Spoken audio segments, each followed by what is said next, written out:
Shalom, sahabat Shalom saudara, silakan duduk kembali. Baik, kita masih belajar tentang kedalaman makna huruf Ibrani saudara. Kalau saudara renungkan betapa Bapa Yahweh itu dahsyat dan luar biasa, ya. Selama ini mungkin kita tidak pernah plego, istilahnya orang Jawa bilang, nggak pernah memperhatikan betapa Tuhan itu begitu detail memperhatikan kehidupan kita, saudara. Bahkan firman-Nya berkata bahwa satu helai rambut di atas kepala kita tidak akan pernah jatuh kalau bukan Dia yang izinkan. Ya, itulah sebabnya kita itu perlu bersyukur, kita perlu berbangga hati, kita perlu berbesar hati. Meskipun di dalam keadaan yang sekarang ini menurut mereka, menurut orang-orang di luar sana adalah keadaan yang sukar. Tetapi Bapa Yahweh tidak pernah meninggalkan kita. Amin saudara. Penyertaannya selalu sempurna. Bahkan sampai sehelai ujung rambut kita Dia perhatikan. Ya, oleh sebab itu pagi hari ini saudara, kita belajar lagi tentang huruf Ibrani. Ya, kita sudah belajar huruf Alef, Bet, Gimel, Dalet, He, dan sekarang huruf Waw, saudara. Huruf Waw adalah huruf yang ke-6 di dalam alfabet Ibrani, saudara. Dan numeriknya adalah numerik 6. Sebentar ya.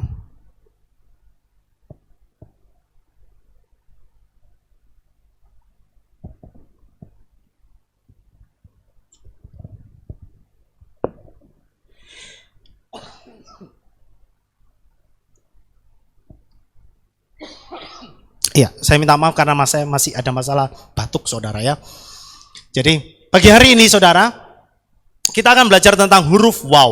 Huruf Waw adalah huruf yang ke-6, saudara ya. Dari alef bet, dia memiliki nilai numeriknya 6. Piktograf untuk huruf Waw itu seperti pasak tenda. Tahu pasak tenda, saudara? Tahu ya? Pasak tenda. Untuk memasang tenda itu pasaknya bentuknya seperti itu huruf Waw. Kira-kira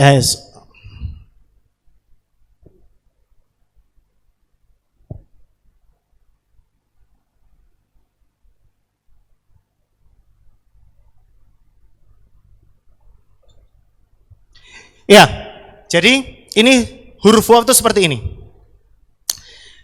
Terlihat seperti pasak tenda, sedangkan aksara Ibrani klasik, ya, menurut kitab Fasurit itu seperti ini bentuknya.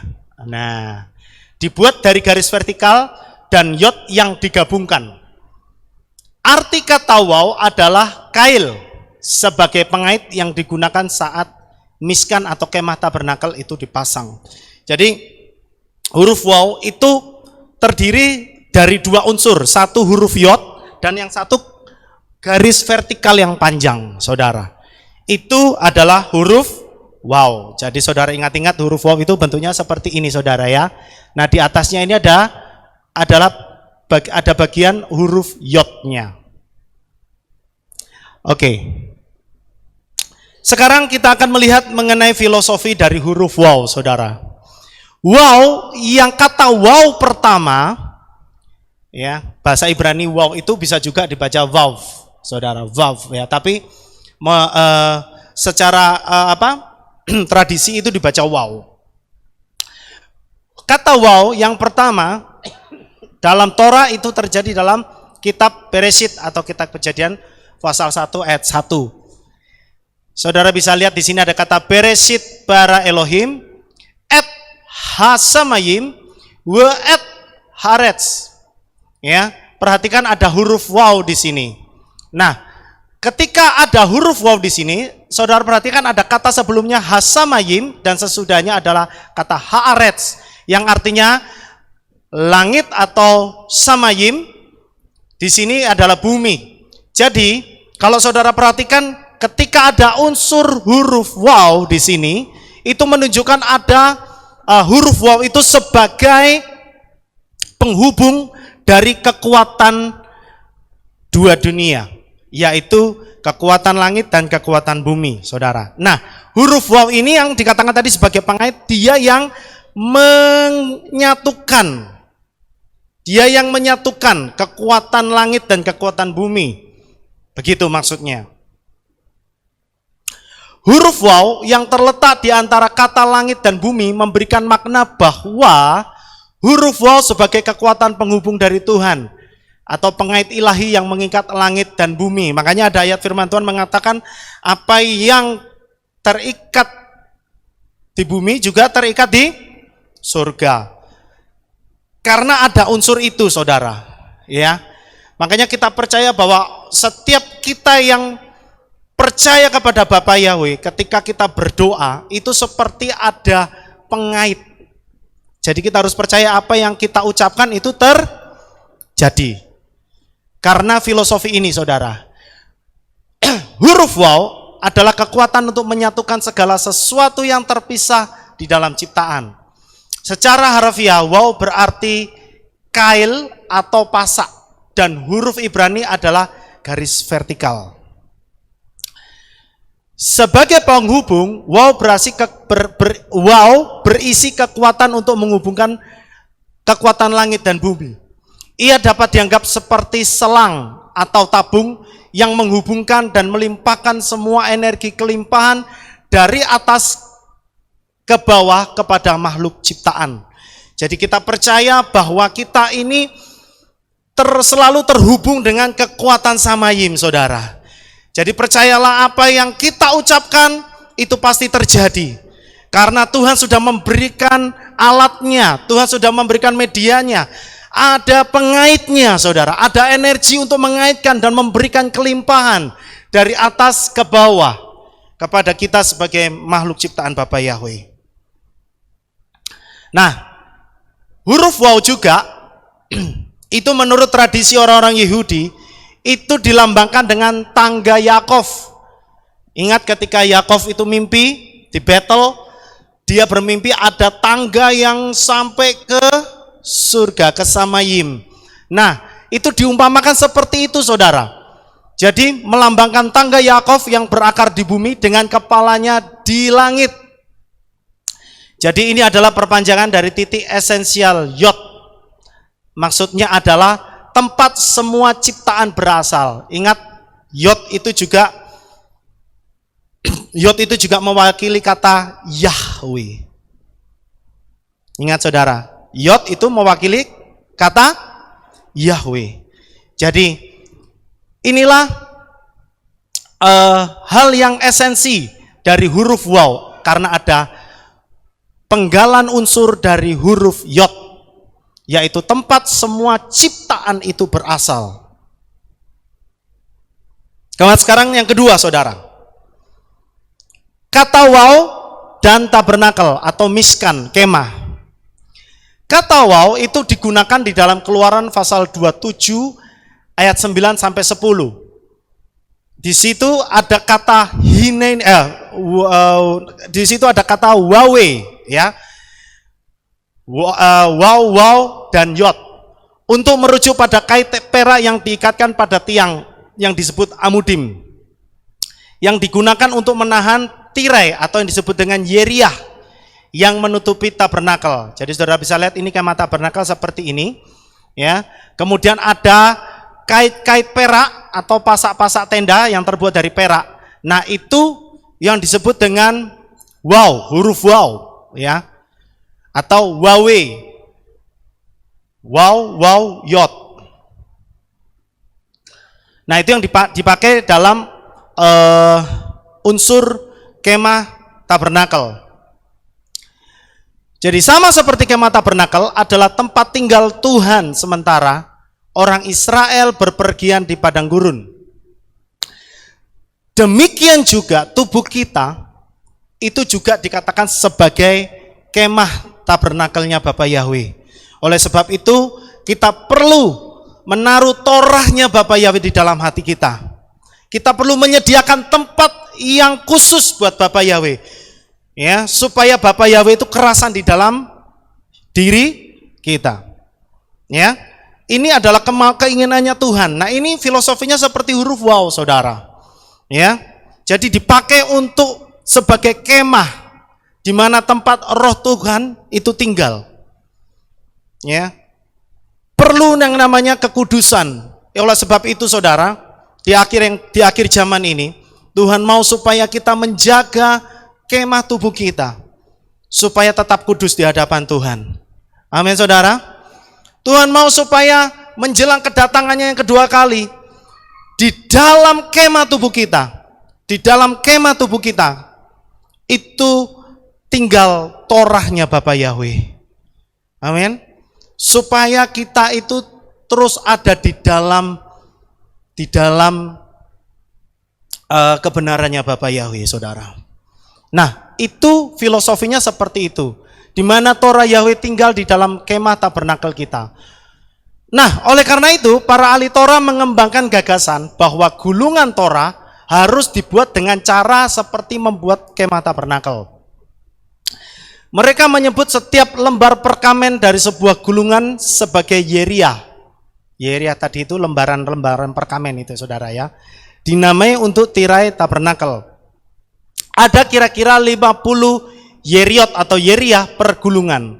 Dan setiap kolom teks amud atau teks di dalam gulungan Torah itu dinamai sesuai dengan jabatan di pelataran tabernakel. Nah, sekarang karena setiap tirai tabernakel diikatkan ke tiangnya dengan menggunakan kait perak, ini huruf waw tadi, dengan kait perak, para juru tulis membuat setiap kolom teks dimulai dengan huruf waw. Dengan demikian mengaitkan teks tersebut ke perkamen. Contohnya seperti ini, saudara. Jadi akhirnya ketika para sofer Torah itu membuat tulisan-tulisan Torah, mereka selalu menambahkan huruf waw di depan di ujung ini, saudara. Begitu. Sampai sini kira-kira saudara masih bisa mengikuti? Ya. Oke. Peraturan dalam menulis gulungan Torah disebut soferut. Ada lebih dari 4.000 aturan yang digunakan oleh para ahli Torah untuk menyiapkan gulungan Torah yang kosher.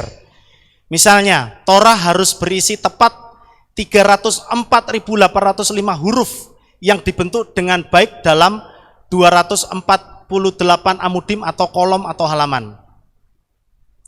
Setiap yeriah atau lembaran perkamen harus berasal dari kulit hewan kosher yang telah dipersiapkan secara khusus untuk keperluan penulisan. Tinta khusus digunakan dan setiap kali juru tulis menulis nama kudus Elohim, dia harus mengucapkan kata berkat. Nah, kata berkatnya kira-kira begini.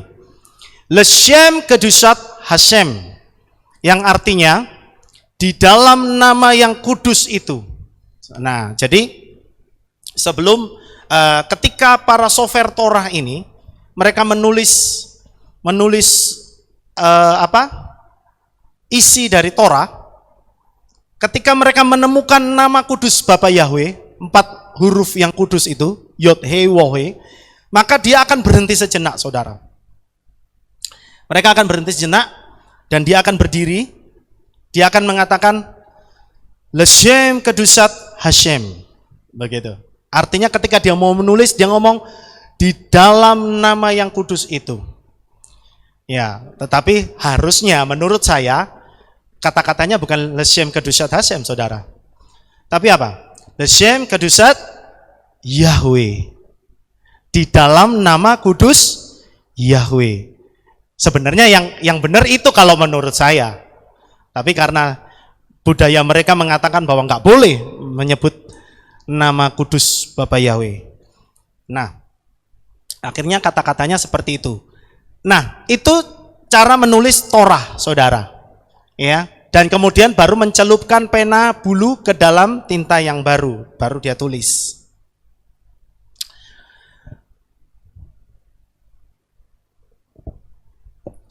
Nah, sekarang saya akan memberikan cerita di dalam Bilangan pasal 25. Itu ada cerita tentang Pinehas, saudara.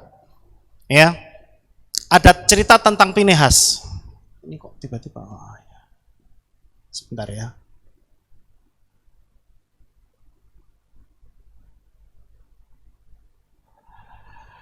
Ya, cerita di Bilangan pasal 25, saudara bisa baca sendiri di rumah, ya. Tentang Pinehas, cucu dari Imam Harun. Siapa dia? Dia adalah cucunya dari Imam Harun. Nah, ceritanya begini. Pada saat itu, bangsa Israel ini sedang berzina, saudara, dengan mengikuti Baal Peor. Orang-orang Israel itu banyak yang kawin dengan orang-orang Moab. Dan dia kawin dan mulai mengikuti ilah-ilahnya orang Moab, yaitu Baal Peor. Akhirnya, saudara, apa yang terjadi? Bapak Yahweh murka. Bapak Yahweh murka dan hendak melenyapkan orang-orang yang melakukan perzinahan tersebut, saudara. Ya, tidak hanya perzinahan secara fisik, tapi perzinahan secara rohani, yaitu menyembah Baal Peor.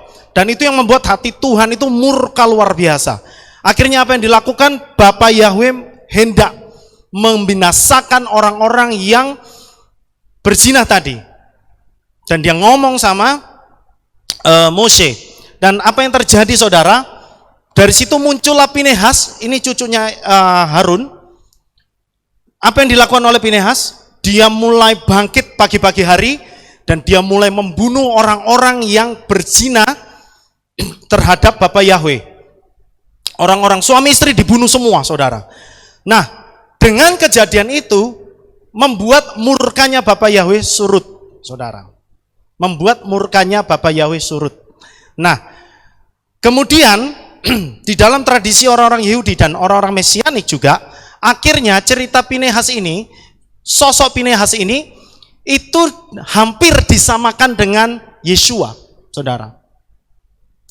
Apa? Jadi Pinehas itu dikatakan seperti Yesua, karena ada tertulis bahwa dia telah sangat cemburu bagi Elohimnya dan telah mengadakan penebusan bagi Bani Israel. Saudara bisa baca di dalam Bilangan 25 ayat 13. Ya. Apa kaitannya dengan huruf waw? Nanti saya akan ceritakan. Tapi di sini dia berperan seperti seolah-olah Yesua memberikan penebusan atau penyelamatan, karena tindakannya Pinehas ini orang Israel jadi selamat, saudara. Enggak jadi dibunuh oleh Bapak Yahweh. Karena Pinehas sudah bertindak duluan, begitu. Nah, sekarang poin yang ketiga. Waw adalah gambaran manusia. Karena waw mewakili angka 6, dikaitkan sebagai angka manusia dalam tradisi Yahudi. Contohnya, manusia diciptakan pada hari ke-6. Manusia bekerja selama 6 hari. Ada 6.000 tahun sebelum kedatangan Mesias. Dan juga, saudara, kita tahu bahwa 6 itu juga dikatakan binatang yang diidentifikasikan sebagai angka manusia di dalam Wahyu 13 ayat 18. Itu juga jumlahnya 666, saudara. Sekarang kita lihat yang keempat. Ada istilah namanya the broken wow. Apa itu, saudara? Ada istilah yang namanya soferut, yaitu hukum tentang seni juru tulis menulis, sofretora. Artinya mengharuskan semua bahasa Ibrani atau huruf Ibrani harus dibentuk dengan baik, yaitu tidak ada huruf yang dapat menyentuh huruf lain dan tidak ada huruf yang salah format atau rusak atau tidak terbaca. Tetapi kalau saudara perhatikan, ya, ada pengecualian yang aneh terhadap aturan terkait huruf waw yang muncul dalam kata shalom di dalam Bilangan 25 ayat 12. Saudara, ada satu seni yang namanya soferut, yaitu menulis Torah tidak boleh salah. Jadi orang-orang Ibrani itu, orang-orang Israel itu kalau menulis Torah, kalau ada satu huruf saja yang salah, maka Torahnya itu harus digulung dan dikubur, saudara. Tetapi ada satu huruf di dalam kitab Torah yang asli, itu muncul di dalam Bilangan 25 ayat 12. Itu kata shalom. Seperti ini. Ya, sin, lamet, waw, mem. Saudara, nanti saya akan lihatkan ya gambarnya. Saudara lihat kata waw Ini kan normal ya. Tetapi kalau di dalam gambar atau tulisan asli gulungan Torah, itu akan terdapat huruf waw yang patah, saudara. Nanti saya tunjukkan. Ya, ini artinya kalau dibaca hineni noten loet beriti shalom. Artinya lihat akulah yang mendirikan baginya perjanjian damaiku.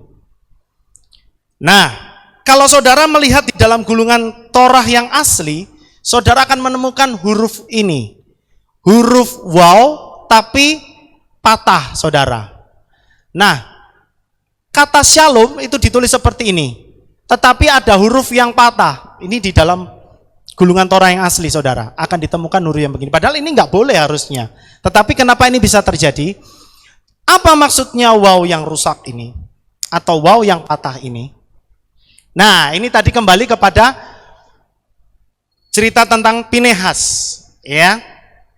Jadi seperti yang saya ceritakan tadi, bahwa ada sebuah peristiwa di mana bangsa Israel akan dibunuh oleh Bapa Yahweh, tetapi lewat tindakannya Pinehas, maka orang Israel jadi selamat, jadi nggak jadi dibunuh. Murka Yahweh langsung surut, saudara. Nah, apa maksudnya? Kita dapat memikirkan lebih jauh tentang arti waw yang rusak ini sebagai gambaran Mesias yang dirusakkan atau dihancurkan untuk keselamatan kita. Maksudnya begitu, saudara. Waw itu melambangkan angka manusia. Maka waw yang rusak melambangkan manusia yang rusak. Gambaran dari Mesias Yesua yang melakukan hal yang di luar logika dengan menjadi rusak supaya manusia yang rusak itu dapat dibenarkan.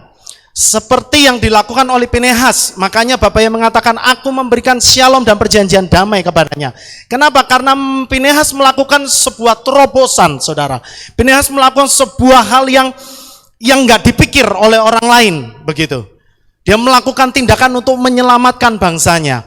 Nah, itulah yang dilakukan Yesua juga buat kita sebagai manusia yang harusnya binasa, manusia yang rusak, tapi Tuhan Yesua mau dia datang dari Samayim, dia yang kudus itu, dia yang sempurna itu datang ke dunia ini dan dia dijadikan rusak. Orang yang dikatakan orang yang mati di kayu salib itu orang yang terkutuk, orang yang rusak, saudara. Nah, Yesua melakukan itu untuk kita. Dia mau jadi rusak. Nah, kata shalom yang ditulis tadi, saudara, ini mengarah kepada apa yang dilakukan oleh Yesua.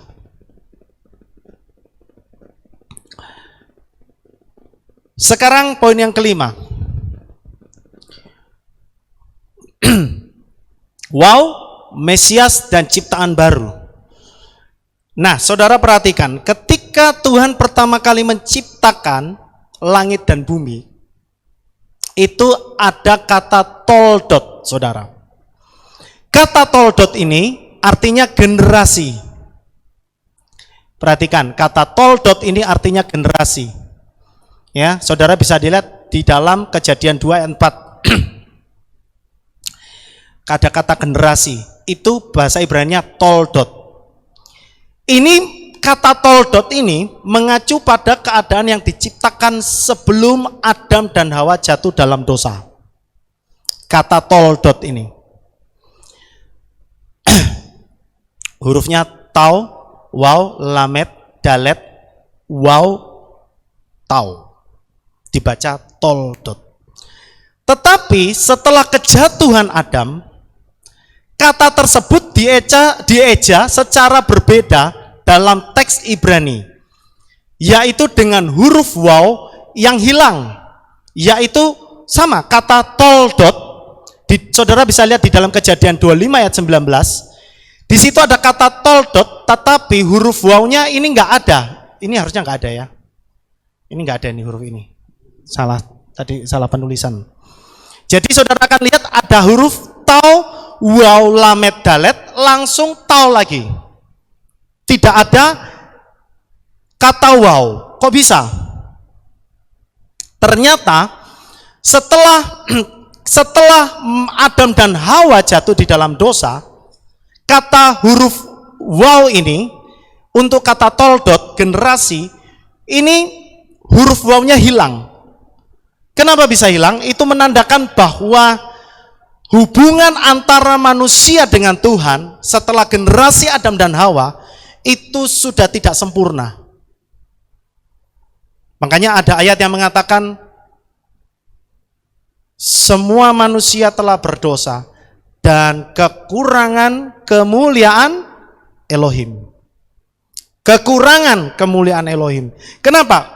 Karena unsur yang mengaitkan antara langit dan bumi itu hilang. Kata wawnya itu hilang. Artinya jadi unsur yang mengaitkan energi yang tadi disebut tadi, yang mengaitkan antara langit dan bumi itu hilang. Itu semenjak Adam dan Hawa jatuh di dalam dosa. Maka kata toldot itu tidak ada lagi kata huruf wawnya. Sampai di sini kira-kira saudara paham ya? Nah, setelah itu setiap kali kata toldot ini muncul ya di kitab suci, itu pasti kata tersebut ada waw yang hilang. Tetapi saudara, kalau saudara membaca di kitab Rut pasal 4 ayat 18, nah ada kalimat yang mengatakan ini adalah generasi Peres, itu dieja dengan huruf waw yang muncul lagi saudara. Muncul lagi itu huruf wawnya. Ketika penulisan kata toldot yang mengarah kepada generasi Peres, itu muncul lagi kata toldot dengan huruf waw. Artinya apa saudara? Artinya apa? Ketika huruf waw ini muncul di dalam kata toldot yang mengarah kepada generasi Peres, ya, saudara tahu dari generasi Peres itu melahirkan siapa saudara? Kalau saudara baca dari generasi Peres, dia melahirkan Yeshua HaMashiach. Nah, itulah sebabnya kenapa ketika disebut di dalam generasi ada kata ini adalah generasi Peres, kata generasi yang mengarah ke Peres ini, kata toldot atau generasi itu huruf wawnya muncul. Artinya apa? Dengan kelahiran Yeshua dari generasi Peres, maka ada kekuatan yang tersambung kembali antara kekuatan Samayim dan kekuatan bumi. Paham enggak saudara sampai sini? Paham ya? Jadi saudara, pagi hari ini kalau kita belajar tentang huruf waw, ya, kita tahu bahwa ada satu kekuatan yang tidak tampak, tetapi itu nyata di dalam hidup kita, yaitu kekuatan yang diberikan oleh Bapa Yahweh lewat darah Yeshua HaMashiach supaya kita bisa selamat saudara. Jadi kalau kita mengingat huruf waw ini adalah huruf yang diartikan atau disimbolkan sebagai kait saudara, sebagai kait yang menyantolkan, apa itu bahasa menyantolkan, membuat kita terhubung, membuat kita nyantol sama Yim, ya. Dan itu tidak lain tidak bukan harus lewat Yeshua HaMashiach sebagai Tuhan dan Juru Selamat kita. Amin saudara. Saudara, kita perlu bersyukur, ya. Setiap huruf yang kelihatannya tidak penting, yang kita tahu alef bet gimel, yang hanya kita baca alef bet gimel dalet waw sayin ketet dan seterusnya, kelihatannya nggak ada fungsinya. Tetapi saudara, di dalam setiap huruf itu mengandung kekuatan profetik saudara, mengandung kekuatan dari alam supranatural yang membuat hidup kita diberkati, yang membuat hidup kita itu selamat saudara. Oleh sebab itu saudara, pagi hari ini. Mungkin kita tidak terbiasa memang dengan bahasa Ibrani, tapi alangkah lebih baik kalau kita bisa tahu bahwa di dalam bahasa Ibrani itu ada sesuatu yang hidup, ada suatu energi yang membuat kita itu diberkati, saudara. Amin, saudara. Oleh sebab itu, Bapak Ibu saudara sekalian, ketika kita mengucapkan haleluya, hodula Yahweh, kata-kata itu mengandung energi yang besar loh. Ya. Kata-kata itu mengandung energi yang besar. Oleh sebab itu ketika saudara berdoa kepada Bapa Yahweh, mungkin saudaranya bisa ngomong haleluya, amin. Apalagi kalau bahasa Ibrani yang familiar sama kita, shalom. Ya, saudara ucapkan itu dengan sungguh-sungguh. Dan itu akan membawa berkat dalam hidup saudara. Amin, saudara. Biarlah firman Tuhan pagi hari ini, ya, kita belajar tentang huruf waw ini, kita diberkati. Kita percaya bahwa apa yang kita ucapkan itu pasti nyampe ke Samayim. Dan apa yang kita ucapkan pasti terjadi karena semuanya itu sudah dikaitkan dalam hidup kita. Maka itu saudara, ucapkan yang baik, ucapkan selalu yang baik, dan saudara akan menikmati berkat Bapa Yahweh sepanjang hari dan sepanjang tahun ini. Kita pasti diberkati. Amin buat firman Tuhan. Ya, berikan tepuk tangan yang meriah buat Bapa Yahweh. Mari kita sama-sama berdoa. Terima kasih Bapa Yahweh pagi hari ini Tuhan.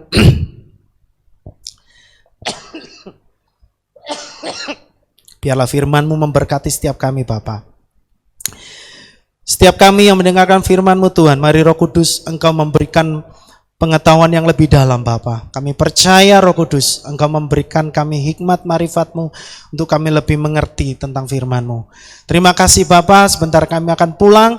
Kami mau menikmati hari yang indah ini Tuhan, hari yang penuh dengan kasih setia-Mu Bapa, hari Sabat yang sudah Engkau berikan buat kami. Terima kasih Bapa. Di dalam nama Adonai Yeshua HaMashiach, kami mengucap syukur dan berdoa, sama-sama kita katakan, amin. Kita akan mendengarkan pengumuman saudara.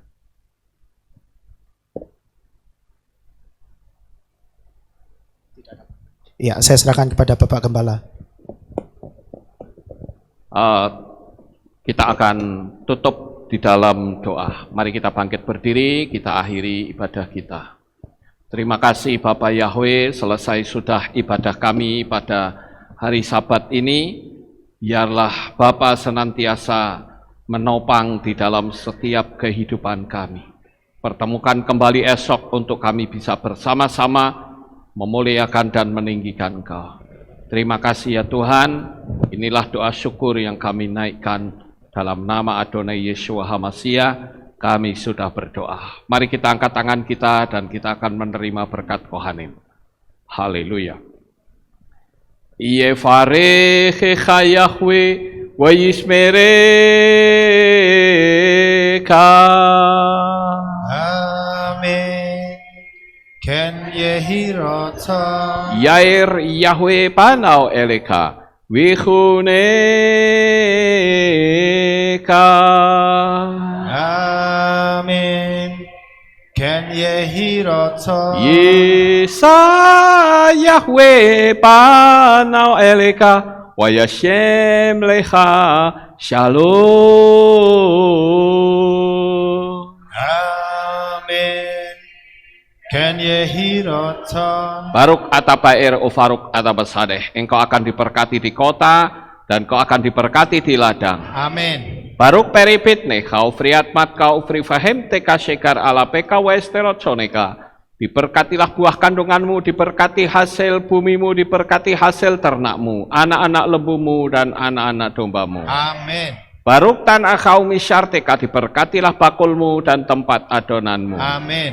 Baruk ata momoe kau faruk ata betseteha, dan kau akan diberkati pada waktu kau masuk, dan kau akan diberkati pada waktu kau keluar. Amin. Baruk ata Yahweh Elohenu melek haolam, Besem Yeshua HaMashiach wa Ruach HaKodesh kile olam faid.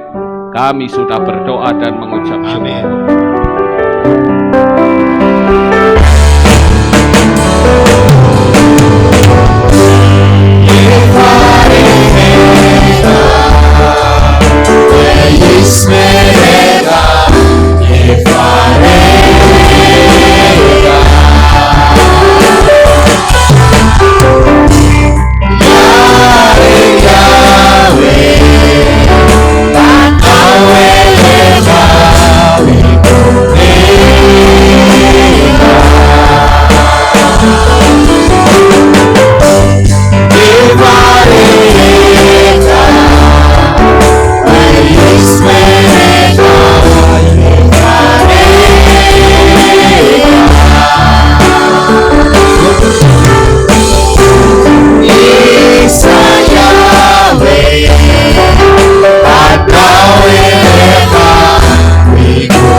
puncak tertinggi,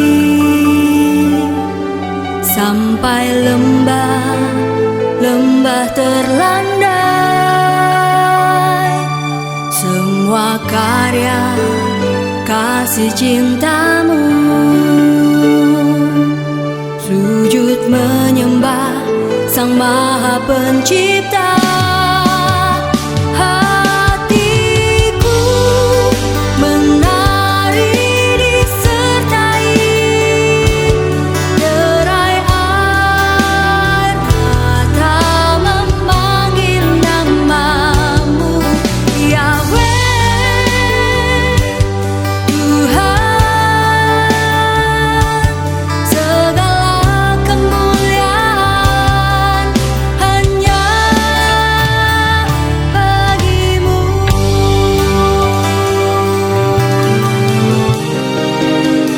Engkaulah